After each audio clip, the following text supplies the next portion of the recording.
मराठीला पर्याय नाही. मराठी मातृभाषा आहे आपली. कशाला हिंदी पाहिजे आपल्याला? मला ठोकलं तरी चालेल, मारलं तरी चालेल, मी मराठीसाठी आंदोलन करणार. मी कर्नाटकामधनं आहे, पण मी इकडे born and brought up in Mumbai आहे, पण मी मराठी स्पष्ट बोलतो.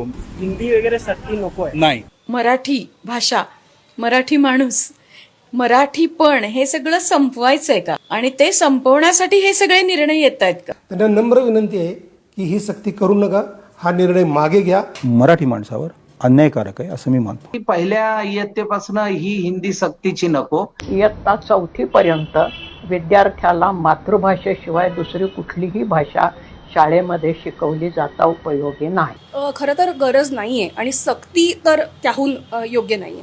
मुलांचा मेंदू म्हणजे काय पोतडी आहे का, खिचडी आहे का? हे घाल ते घाल ते घाल अशा म्हणून किती वाढवणार तुम्ही? आता जनत पालकाने कोणी मागणी केलेली नाही. खूपशाही चालू आहे ना, ही कुठेतरी सामान्य माणसांना दाबल्यासारखी वाटते. आपले मराठी लोक विनाकारण हिंदीच्या पुढे सतत लोटांगण घालत असतात. अशी काही सक्ती अशी करू नये. इतर राज्यात जर आपण बघितलं तर कुठे असं सक्तीचे आहे दुसऱ्या भाषा, त्यांच्या त्या भाषा आहेत त्या चांगल्या प्रकारे जोपासल्या जात आहेत ना.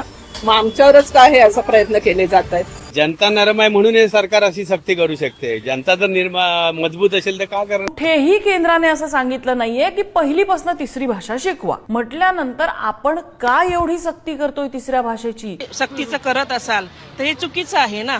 माझं तर ह्या गोष्टीवरती पूर्णतः विरोधाच आहे. मातृभाषा शिकण्याच्या वयामध्ये 3 भाषा मुलांच्या डोक्यावरती लादणं हा अन्याय नाहीये का? महाराष्ट्राचं हिंदीकरण करायचं आहे का? आपल्या भारताला कोणती एक तर राष्ट्रभाषा नाहीये. आपली राज्यभाषा राज्याची मराठी असताना हिंदी सक्ती का? आणि मराठी माणूस हा ऑलरेडी हद्दपार होतो आहे इथून महाराष्ट्रातून. मग आता भाषा पण हद्दपार करण्याचा जो प्रयत्न चाललेला आहे.